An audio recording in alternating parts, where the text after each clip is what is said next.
Welcome to Malcolm Reed's How to Barbecue Right, a podcast where we talk about barbecue, share recipes, and discuss all things delicious. And now, here's your host, Malcolm and Rochelle Reed. Hey, what's up, everybody? Welcome back to another edition of the How to Barbecue Right Podcast. I'm your host, Malcolm Reed, joined by my lovely wife, Miss Southern Shell. She's got her hoodie on today. It's chilly outside. It's actually warming up, though, here. It's been cold this week. Yeah, it has been. Tyler's over on the board. How are y'all doing? Good. Fantastic. Everybody's good this morning? Y'all Very feeling good. it? Y'all feeling it? I am. I thought it was way colder outside before I actually went outside this morning. I did too. Well, you know, I looked, so we got to go to Atlanta today for a quick trip. Man, it's gonna be a crazy weekend because we got sports we got to get back for Michael. But they're having the Royal Oak Invitational over at Royal Oak headquarters. I guess It's Roswell, I think. Roswell, Georgia, but it's Atlanta proper, I guess you call it. We got to go through Atlanta traffic. I know that. But we're shooting over there just to say hi and see everybody, and we're not competing in it this year because Waylon's MIA somewhere. I think he's off the boat now. He's been over in Europe. They've been over in Europe for like 3 weeks cruising, hitting all the spots. It's his yearly vacation, so I lose him for like 3 weeks. I don't hear from him. He's like, God, it's weird. It's like, you know, when you're used to texting somebody or, you know, just hearing from them and they're just gone. It's like, God, what happened? But it is a long time. So we're not cooking at Royal Oak. We're going to make it. We got to go. We got to get back. So I hated not to go. Yeah. It's always that's one of the We're gonna fun go. contests. They like. We're going to hang out, Yeah. see everybody. Have a few cocktails, maybe, Shell. Maybe. You I gonna don't let know. me partake? Are you going to let me? Heck yeah. Real quick, I wanted to talk about our Mossy Oak Gamekeeper giveaway. Yes, it's still today. Is today the final day, Tyler? Yep, it runs through the end of the day today. Yeah. Okay. Tell So if them. you're listening to this, you probably have like 10 hours left, so get to comment. So all you got to do is, okay. What is it? You have partnered with Mossy Oak Gamekeeper Butchery. Yep. And you're doing 2 gift packs That's right. or meat packs. That could be gifts. Yeah. They would It'd be a great be a gift. great gift. Man, if somebody gave me that for Christmas, like a wild game That pack would be or awesome. I was actually going to ask Wild y'all dogs. how long it was going to run because I was planning on buying those for my family for Christmas. Like, I imagine it's going to run through hunting season. So Yeah. hunting season's really just getting kicked off. I mean, heck yeah. so it ought to run a while. But you We partnered. didn't talk about how long it was they were going to offer those bundles. I might need to ask that. Yeah. You got people wanting to know if they're going to be able to get them for Christmas. I guarantee you will be able to get them for the holidays. Yeah, I'm sure. But it's 2 packs. One of them's a wild boar pack, and Yeah. it comes with recipes you've created for that pack with some rubs and sauces.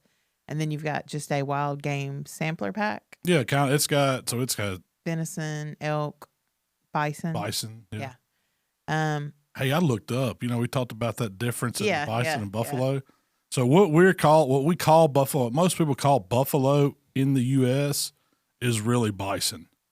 Like that's what the American bison is. Well, a buffalo is like Asia, Africa. You think about the water buffaloes, with the those type big animals. horns and Yeah. That's really what a buffalo is. They're Okay. 2 different animals. So the bison is the hairy buffalo thing that we call in the United States. So Yeah. it's easily confused, and people do it all the time.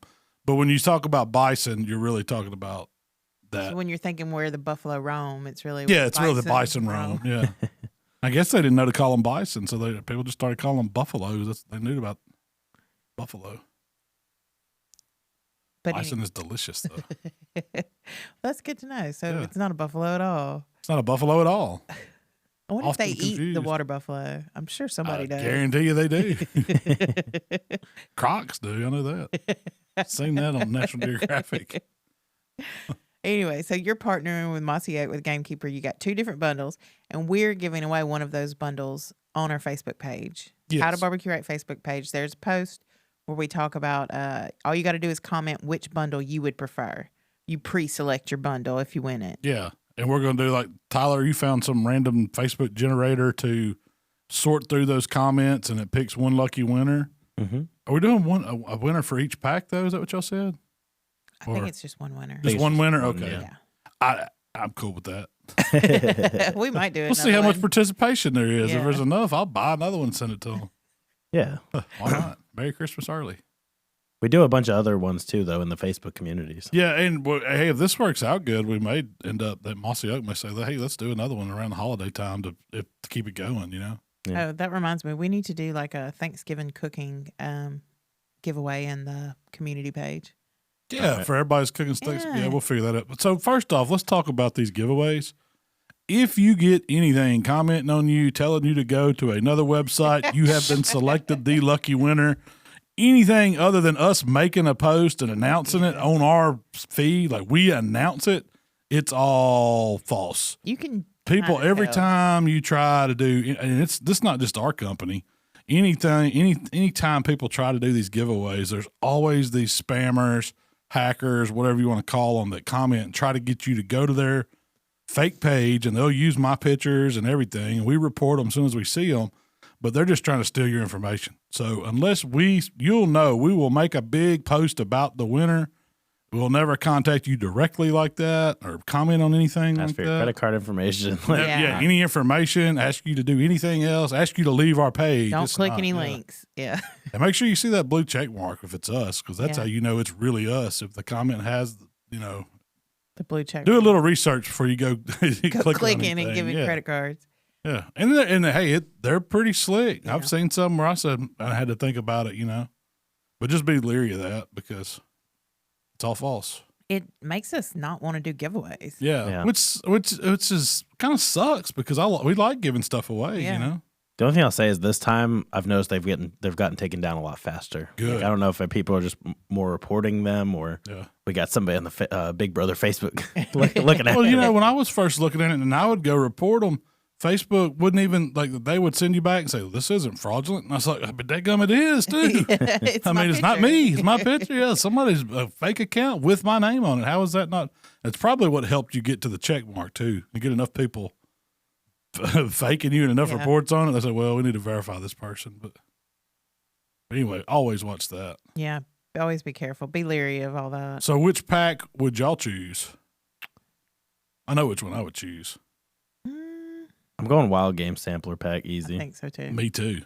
I wonder what it is. I mean, nothing wrong with the wild boar pack, but you get elk, you get those bison ribeyes, and you get some venison and some sausage. I mean, that's a winner, man. Everything in there is awesome. The wild boar pack's interesting. It's good, but it's just all wild boar. I mean, wild boar's good. It's different. Mm-hmm. I think for me, with the whole killer hog thing. Yeah, true.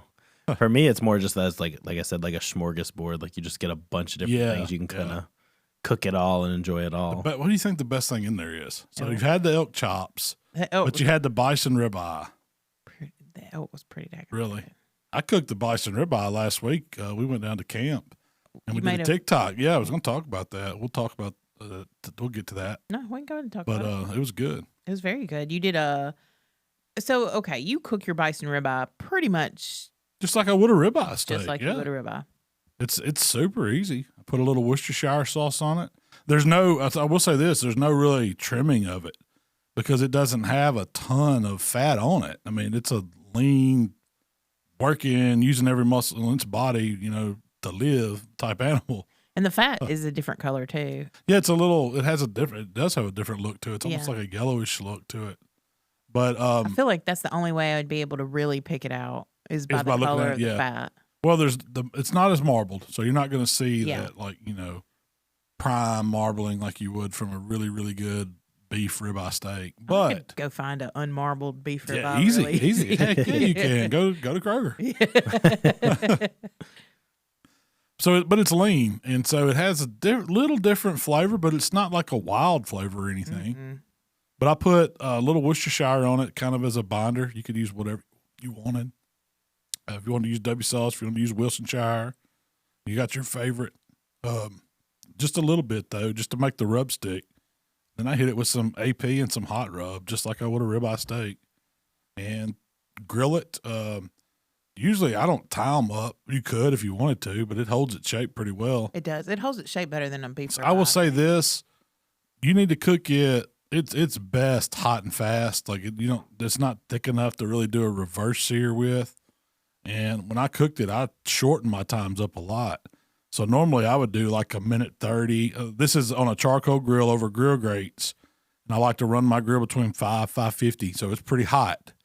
But normally I would go with the rib, like a regular beef ribeye, like 130 to 2 minutes, and then get my turn on to twist where to get the grill marks. But this one, I'm a minute 15, something, it's a real quick sear because they are thinner. I mean, the steak's probably 12 ounces, 12 to 14 ounces.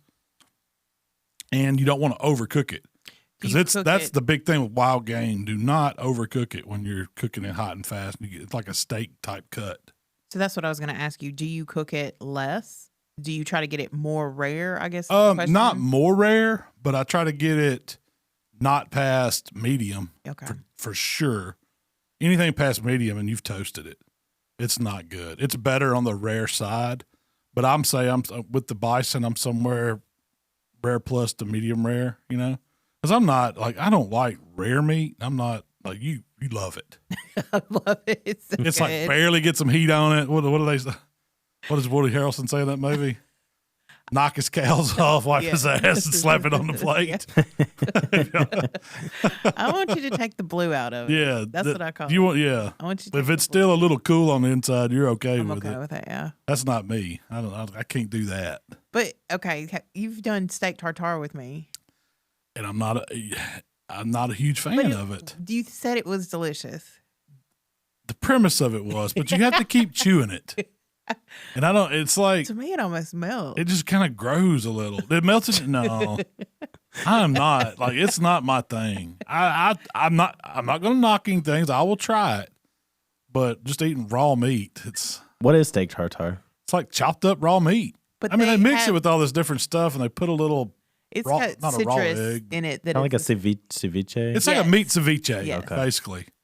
Seasonings, I guess there's a little veg in it. They usually have like a little quail egg or something over it. They've kind of so good when there's and you bust it and let the yolk run. So it's raw egg and raw meat. I don't think it's raw egg. It's not raw. They cook the egg. Cooked, It's. I mean, I guess it's one of the finer things in life, eating raw stuff. I don't know. I'm gonna have to try that someday. It's really, really good. So okay, you cooked the bison. Yeah, and basically all I did was that like a minute 15, flip it, minute 15. It's by that time, it's usually 124, 126, right in that range. And what I didn't say was I basted it with a rosemary, garlic, herb butter. So it's like rosemary, fresh parsley, fresh rosemary, fresh garlic in butter. Put that on a little pan right on the grill and let it be heating up, cooking the garlic a little bit, blending all that together. And as I flip that steak, when I've got one side seared really well and got my pretty marks on it, I'll take a brush and just kind of baste that buttery goodness all over the top of it and let the other side cook. So you're getting some extra fat added to that bison, and it just gives it a flavor that's phenomenal. I mean, it's really good. You can see the herbs and stuff on it, so it has like, a different look. It doesn't look like it's like regular steak. You can tell it's got like a butter on it. You couldn't turn that in for a steak contest. It'd be too much. You wouldn't want all the herbs and stuff in there because you can see the green, you can see the parsley, you can see the rosemary. But to eat, it's delicious. And then I take a little bit of the butter and put on the plate before I take the steak off. Just kind of brush some of that butter on the plate. Take the steak off the grill and let it sit on that butter and let it rest for 5 minutes before you cut into it. And it's pandemonium, what it is.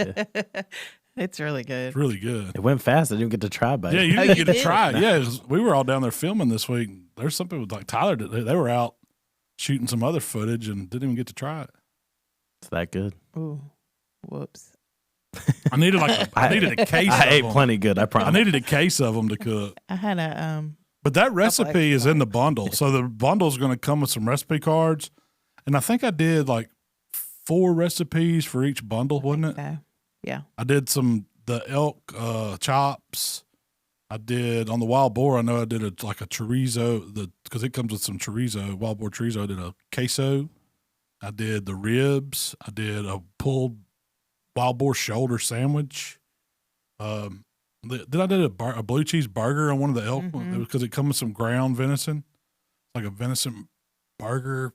I'm trying to remember the other one. There's another. Oh, I did like a sausage. Sausage, yeah. It was my take on like Italian sausage and peppers, and that one was really good. It was really good. That would be a really good I'm going to do that one. dinner. I'm going to have to redo that recipe. I'm going to buy some more. Buy some more stuff. Well, as soon as it comes in, I put it in the freezer, but we usually cook it pretty fast because it is really good and it's unique. You don't get to eat that kind of stuff all the time. Speaking of a freezer, I had this whole idea of Malcolm digging in the freezer and whatever he pulls out, that's what he has to cook for his video recipe. I think that'd be a great video. That would be. You need to go in there and kind of stage it though, or just like put it in bags so I can't look.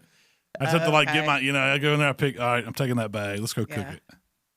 Because I was looking the other day and I got some stuff.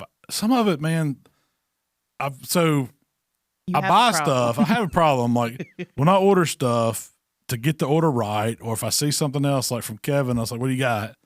And it'll be, I may have some skirt steak or I might be wanting to do a brisket or something for You're trying to contest. And so I'll say, send me some Denver steaks or whatever. And so I've got this meat in there and I forget about it because there's world's worst problem with a deep freeze to me is stuff gets shifted to the bottom and you just pull off the top.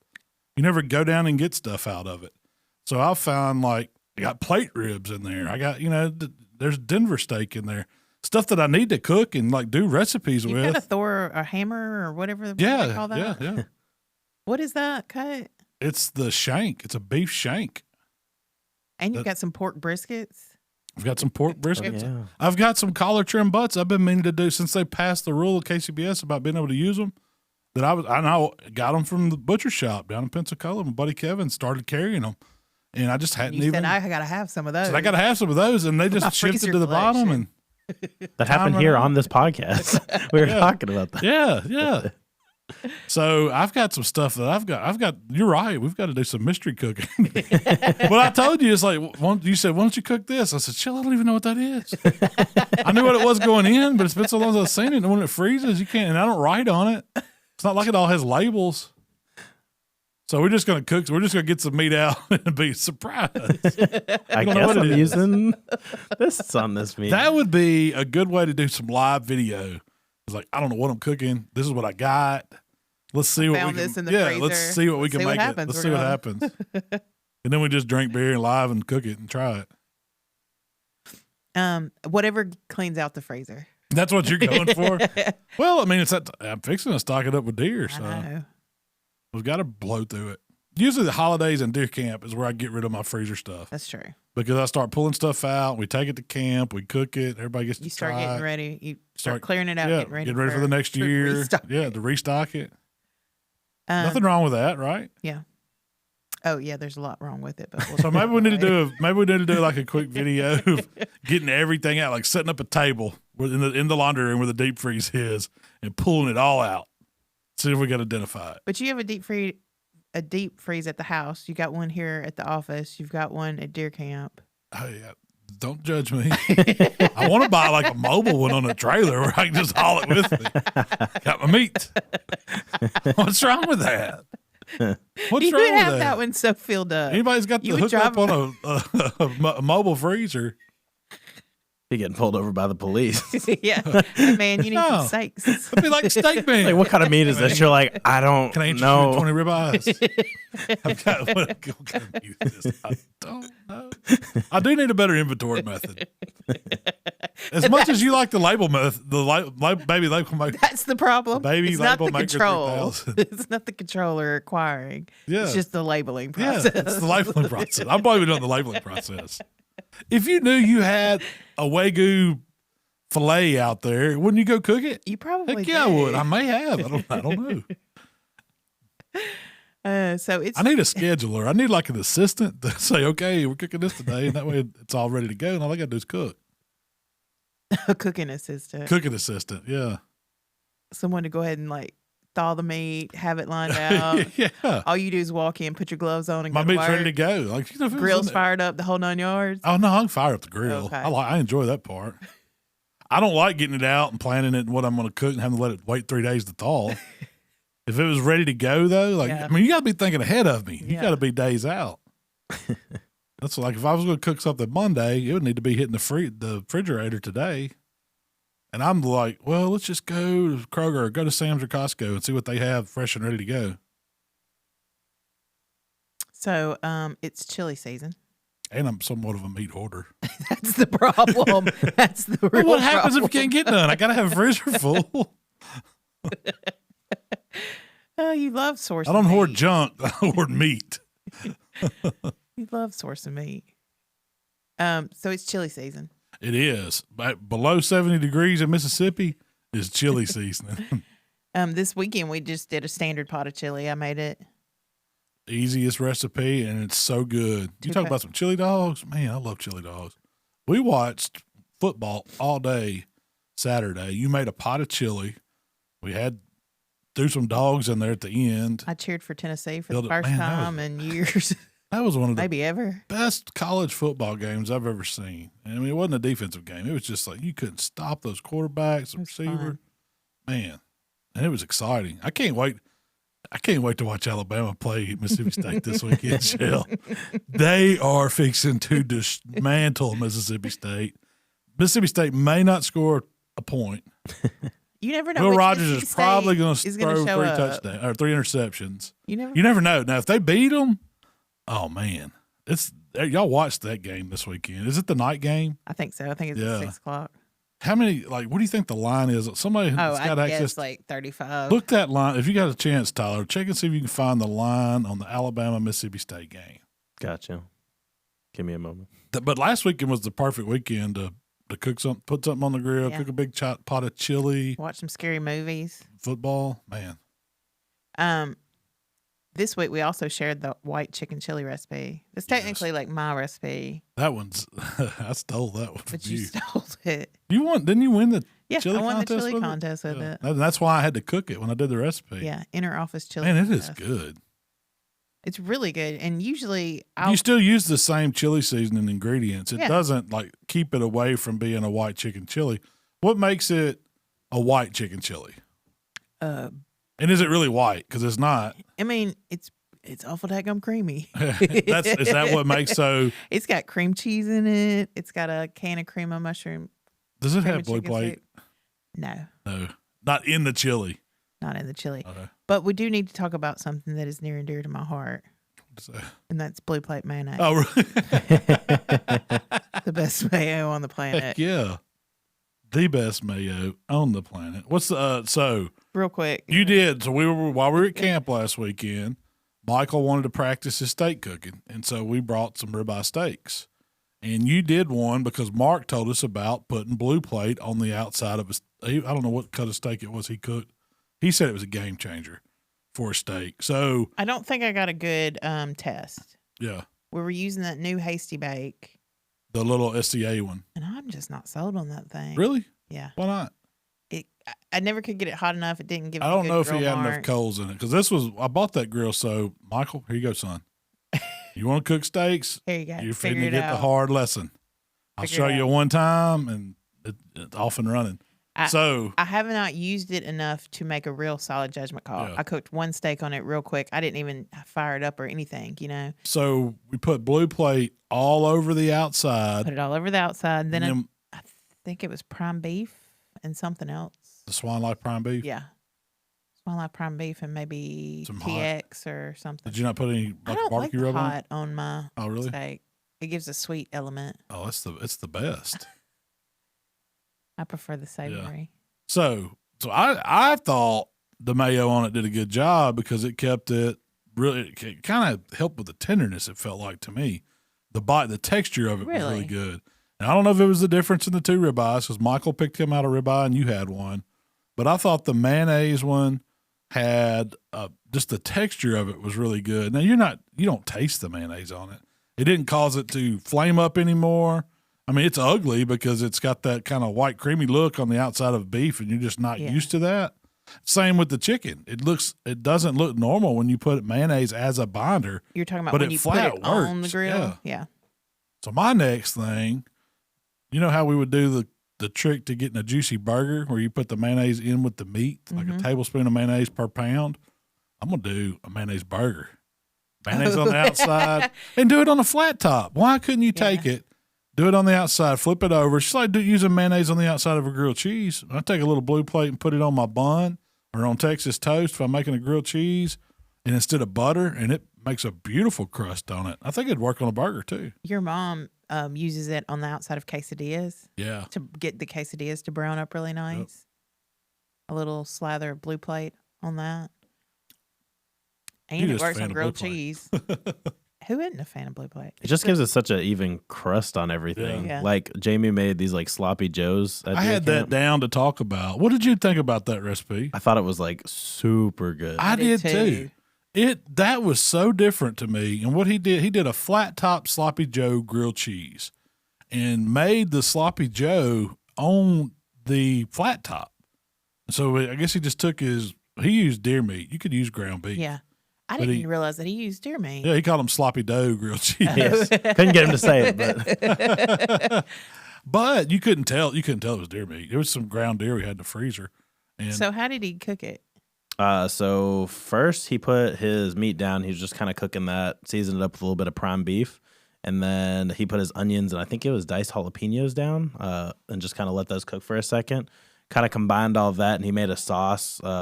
There was a bunch of ingredients in the sauce. Yeah, so, like a sloppy Joe sauce. It's a ketchup-based sauce. Yeah. It's like you buy the manwich in the can, but he kind of came up with his own recipe, had it in a ketchup squeeze bottle. And I think it was like, he told me, it's Worcestershire, ketchup, like onion powder, garlic powder, and sugar. It was very simple. It was just like a sweetened thin ketchup. So you got thin ketchup down with Worcestershire. But it was really good. But you know when you do sloppy joes in a skillet, like this is what my mom used to do and how I learned to do them. You either made up your own like that or you bought the can of manwich sauce. Yeah. And you dumped it in and it's all saucy and there's some water element to it. Well, he added it like as needed to where the meat got all the flavor, but it wasn't runny, if that makes sense. Yeah. So it was almost like just a sloppy Joe seasoned ground beef. Like perfect texture. Yeah. Texture was really good. And then when he was doing his bread, he squirted a little mayonnaise down just right on the Blackstone and then put his pieces of bread over the mayonnaise. And kind of like, so sort of like you would do with butter, but just with mayonnaise. And it gave it such an even toast. He did it on both sides. Yeah. And then he melted one slice of pepper jack on one side and then a slice of sharp cheddar on the other. And just spatulaed some of that sloppy Joe meat right over the top in the middle and sandwiched it. And man, it was a crispy, crunchy, cheesy little grilled cheese. Yes, it was. I didn't see how he cooked it, didn't know anything, but I grabbed like a fourth of one sandwich and took a bite. And I was like, that bread is perfect. The way it crunched and then it got soft and then the sloppy Joe on the inside. I'm a fan of sloppy Joes anyway, but that's something that we don't have very often. Michael doesn't like them. Yeah. I grew up eating sloppy Joes. Me too. It was in the rotation at my house. We got them at school. Like it was like sloppy Joe day at school. Kids have too many options these days. Chicken tenders or sloppy joes. It's the problem. They don't even serve sloppy joes at school. I've never heard him come home saying they'll do like walking chips in a bag with meat on it or something. Yeah, they do. Some weird stuff. What happened to the sloppy joes? But anyway, Blue Plate mayonnaise is the best mayonnaise on the planet. That's the key. New Orleans favorite. Hey, I did a creamy Creole slaw with it yesterday for a video. Yeah, we'll talk about that next week. Okay. They had the Blue Plate in it though. The New Orleans based slaw. It had Zatarain's Creole mustard and new Blue Plate mayo. Who gets more New Orleans than that? It was good. So back to chili real quick. Okay. I was going to ask you what's your favorite way to enjoy chili? What's your favorite type of chili? Because you've got like a plethora. Would you say I had a plethora of chili recipes? Yes. El Malco. You have a plethora. I would say my favorite is just the old traditional bowl of chili with beans. Standard with beans. I'm a bean guy. I don't want it like the bean ratio skewed. I like a couple pounds of meat and then a can or two of beans, and that's about it. And I grew up eating those chili hot beans in it. It's a can that you can get. I don't know what brand it is. That's probably my favorite. It's probably Bush's chili hot beans. Is. I mean, and Kroger has like their generic chili hot beans or whatever, but that's what my mom always used. And to me, that's a bowl of chili. How do you prepare it? Is it just chili in a bowl? Crackers? I like crackers. Fritos? No, I'm pretty standard. Saltine? Chili crackers, a little bit of shredded cheddar over the top. That's how I want to eat my chili. Sour cream? I do. I'll go out. If I have them, I don't usually remember to buy them, but the little oyster crackers are my favorite. Yeah. And I forget who it was that used to serve them. It may have been, I don't think it was Wendy's, but wherever you got them, and there was a little pack of oyster crackers that would come. I always liked those. But and that's just a traditional bowl of chili to me. So no sour cream? No, I don't. Now I will do all that too. I'll jazz it up, but if I just had to pick, Yeah, I'm just gonna saying eat me a bowl of chili, regular standard. chili, a little cheese with some crackers. That's all I need. And I want my chili in the bowl like that on the runny side. I don't want a thick like hot dog chili. Yeah. I want one it's almost like not soup, but it has some moisture, some liquid to it. I like that's just so good to me. To me, a hot dog chili is more like a meat sauce kind of. Kinda, yeah. And it usually don't have beans. Like if I'm eating hot dog chili, I don't want beans. It's all one texture. If I'm going Mexican style, which is what I call, the Mexican cuisine, do they have like just a chili they eat in a bowl? I don't know. It might be a Tex-Mex thing. Yeah. But when I think of that, that's where I add the sour cream or the crema, slices of avocados, jalapeno on it, maybe pico, jazz it all up, cilantro, all that goes on. And that's a good chili too. That's a fancy bowl of chili. But I mean, I think for me, most part, just a regular bowl, how I grew up, is what's good. You like chili dogs? I love them. Did y'all grow up with Fritos and you using Fritos? I worked chili? at Sonic.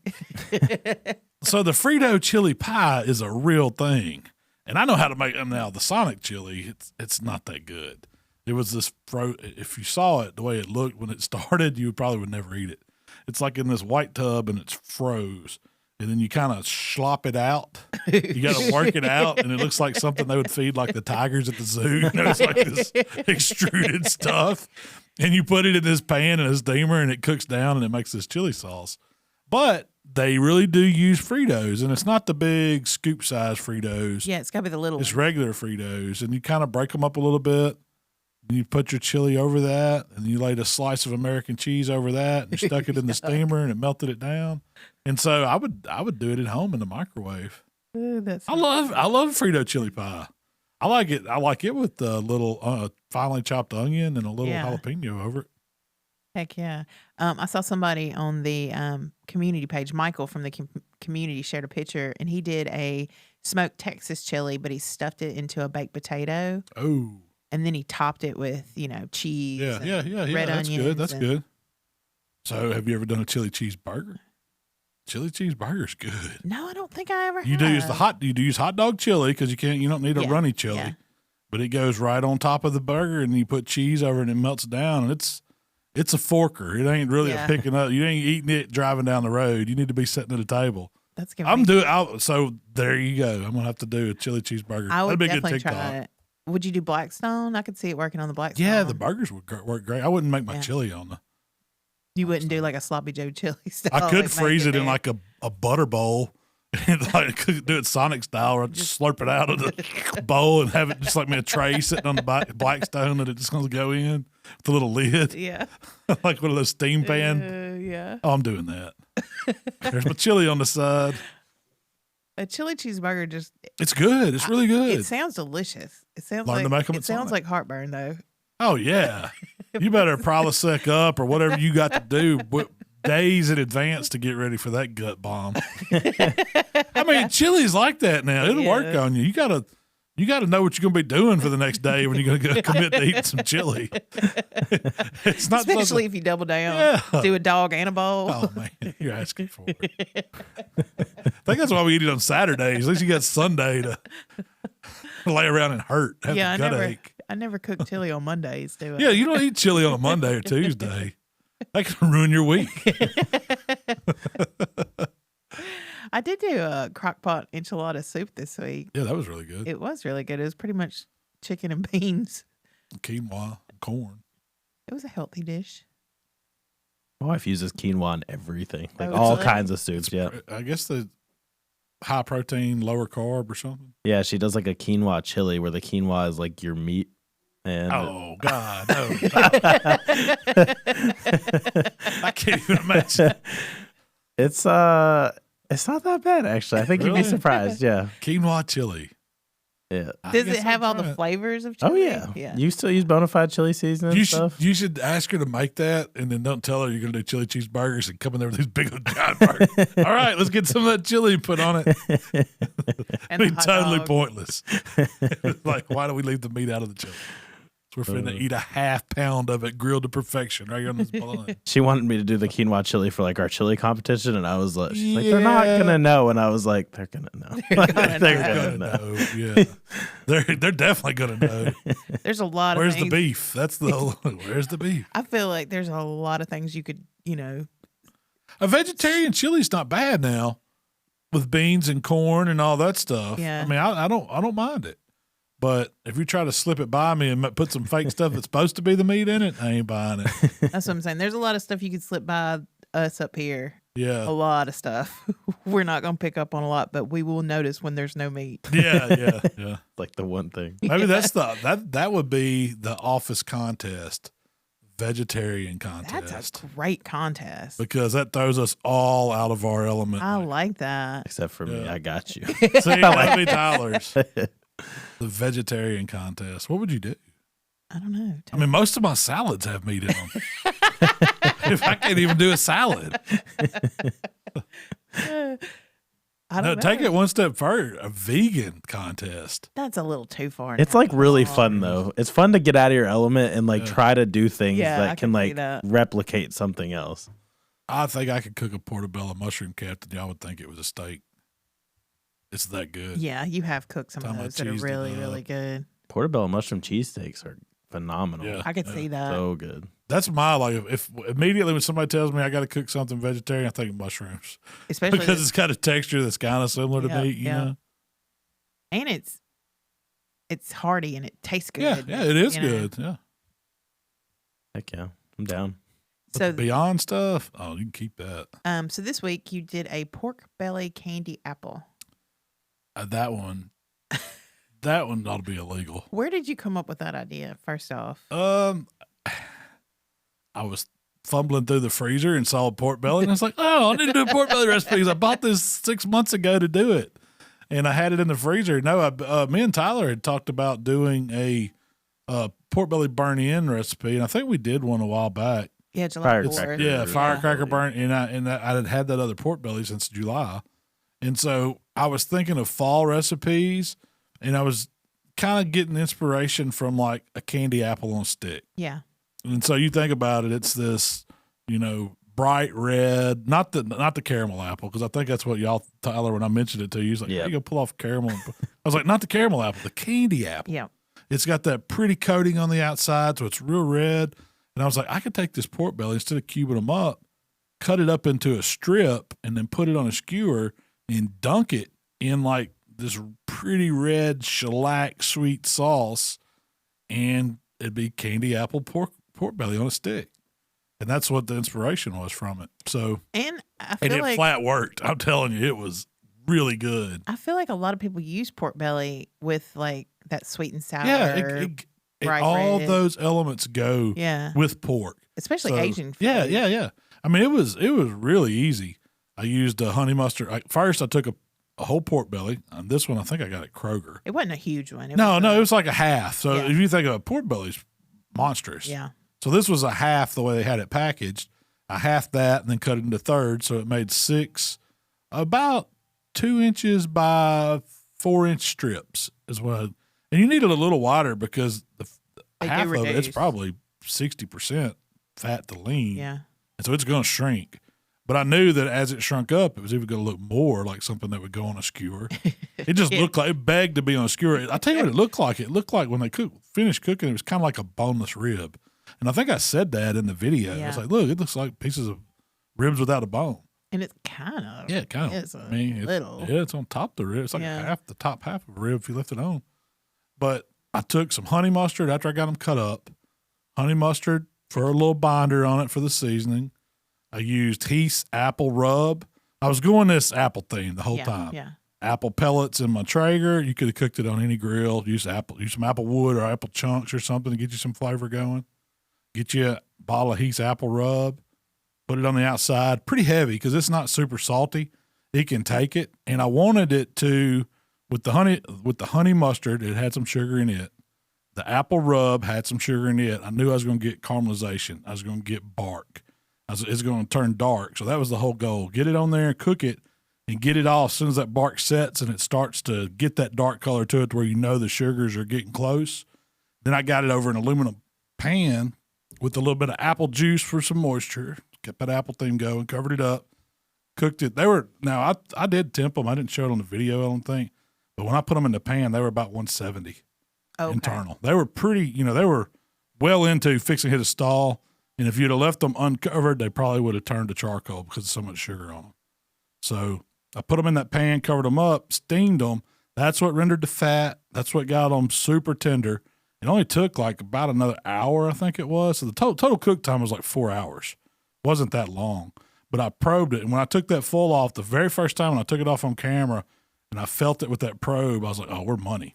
Because it was salt. It was like nothing there. And I was like, well, you better be careful picking these up because they might fall. I didn't know if they'd fall or not. I've never cooked them in strips like that. I've always cooked them in chunks. And some of the chunks do kind of mash to nothing. You lose a few pork belly burn ends because you never know how they're going to render. Might be no lean in that bite, But these did perfect. So I took them out and I had them on a little wire rack to begin with just to make moving them around easy. So when I took them out of the braise or the render process, I put them back on the rack real carefully. You had bought me these. It's kind of like a wide flat skewer. You could use, if you got chopsticks from takeout place, 2 of those jammed up in there would work. A regular, just like a shish kebab skewer is not going to be heavy enough. You probably have to do at least 2 of those, but you need a wider skewer to hold up to it because it's got some weight. Those things are heavy. I don't know where I got those skewers from. I don't know, but it was a nice wide flat bamboo skewer, so it was pretty tough. So once I put them on there, I had my glaze ready, and I have I think it's a 1 quart Pyrex. It'll hold 2 cups of liquid really easy in the microwave without blowing it out. But so I put that jar of apple jelly. I want to say it's an 8-ounce jar. I couldn't, even in the recipe, I didn't remember what size it was. But it's just a standard jar of apple jelly. And 1 bottle of sweet and sour sauce, and I think it was just store brand sweet and sour. I got it on the international aisle where they have the Asian stuff.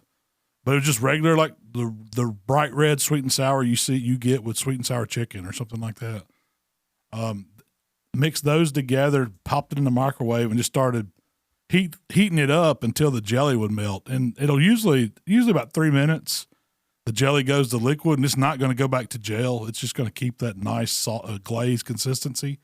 And that's what I poured in a quart jar to get it. Go ahead. Poured that in a quart jar so it's deep enough to dunk, and dunked each piece down in it. And if you could tell in the video, it wasn't quite covering the ends, so I just drizzled the rest of it over the back end of them. Seasoned it with a little more rub, set that glaze for 5 minutes, and then look out.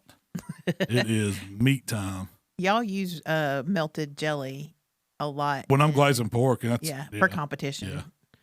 It goes in a lot of the sauces and the glazes we do that we don't tell people about. Thanks, Whoops. Wink, Let wink. that slip. I don't know what you're talking about. No, we don't. I use it when I'm cooking pork belly. It was really, really good. It was really good. Yeah. Did you try that one time? Oh yeah. It was super good. So it's like indulgent. Like yes. You will make yourself sick on that stuff so fast because like I ate almost a whole one for trying to wrap the video and all that. And I was like, I can't eat no more. I guess you got to put that down. Yeah. It's so rich. I mean, pork belly it's like one of those, I don't know, succulent, feels wrong eating it type meat. You know what I mean? It really does. Because it's this fatty kind of melt in your mouth. And it's like eating Wagyu. You just feel like, oh, this can't be right. It can't be and the way you cook it like that, it really gets. Yeah, you get it. You get the lusciousness of it. Yeah. Somebody said something about, I saw a comment, it's like you should have got it crispy on top. And man, if you would have done, like if I would have had it, how would you? You couldn't have. That? So you would have had to have dried out like on the fat side. It's kind of got a lean fat. You'd have had to salt it real good and then let it crunch. After you rendered it? Well, you wouldn't be able to put it in the pan. You'd have to See, to me, you got to rent. You couldn't use the apple rub. I don't know. I'd have to figure out how to do it. To leave that It's a whole different recipe. crispy I feel crackling like. on it, Yeah. I just think that would be good if you had that glaze that you dip this crunchy thing in and you had that contrast with the soft meat underneath it, the crunchy crackling layer on top with the sauce all over it. I don't know. I got to work on that. Yeah, I feel like that's a whole different recipe. Because a lot of times I won't order pork belly if I see it on the menu because most people don't know how to render it. And to me, the rendering is the most important part. That just hit me an idea right there. Okay, what is it? Okay, think of corn dog, how you do it on a stick. All right. Smoke a fried pork belly dipped in the glaze. Because you took it. You couldn't glaze it. You'd have to just salt the meat. Yeah. You couldn't get your barbecue rub on it. But you cook it. And then you get it to where it's rendered down. You got that last little bit of fat. And you put it on your stick like a corn dog. Batter it? No, don't batter it. No, you don't need that layer. That takes it. Don't do that. Don't batter it. I don't even know what that would be. Battered pork belly. God, you're going to kill yourself.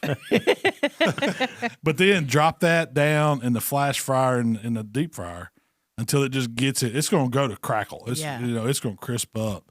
Then take it out of there, drain it, season it right there again, and then dunk it in the glaze. And you don't have to. You probably wouldn't even set that glaze. Yeah. You just have your glaze hot and just put it on the rack. I almost feel and like the drip. glaze would just be a dip. I want to try that. Y'all are killing me. I want to try that. I got more freezer meat time. Might not happen for 6 months, but I want to try it.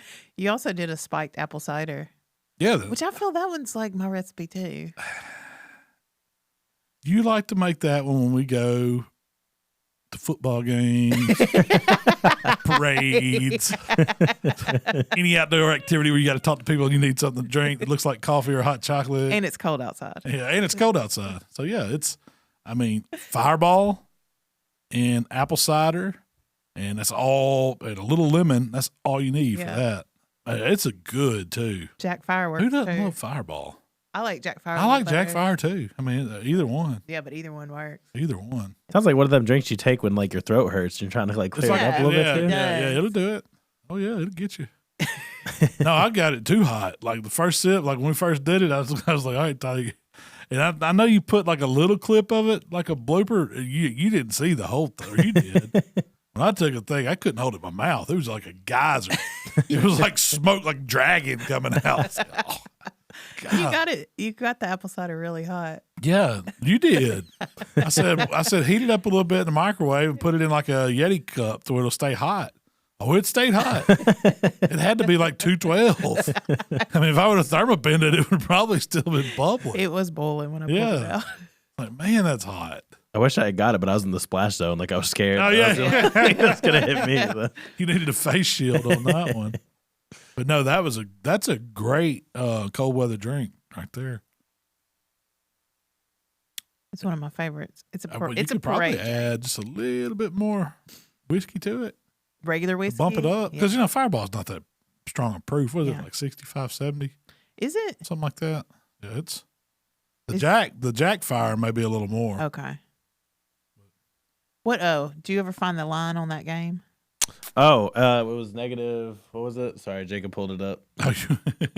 It was 61.5. Over is negative 115. Under is negative 107. That's the money line. What's the point spread? What's the point spread? Probably be like a 20, 30. Point spread: Bama negative 21. Ooh. Mississippi State positive 21. Bet the house on Bama. That's not that much. Yeah.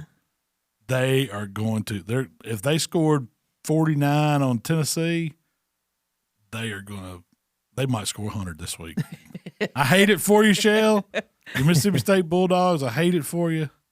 But you don't want to play Bama coming off a loss like that. I'm very used to disappointment. Where they stole, when it not comes to only did they broke a 15-year streak of losing to Alabama, they stole their song. They took Dixieland Delight from Alabama. Now it's Tennessee's song. I don't know if they get Rocky Top. Is that like a trade or do they get both? No, they just stole. They didn't trade. They just stole. They just said that is our song now. We're taking it. We're taking it.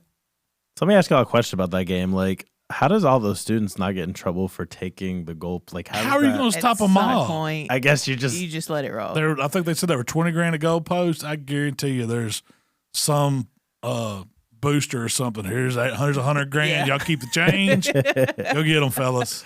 When I was in college, it happened on the reg. Really? Like, oh yeah. Mississippi State was notorious for tearing them down. We would tear them down. I just think I didn't like goalposts or something. You lose and tear them down. Wouldn't you? Be a practice game. Tear them down. Intramural. Tear them down. They did not have good security back Inter in the day. squad. There weren't even the gates. Like at Mississippi State, you just walked out there. Yeah, you come down like one some side. bushes. Yeah, just come through the bushes and you're right in there. I think they fixed that problem. Yeah, now. they've kind of bolted in. But back in the day, yeah. I don't see why the NCAA now.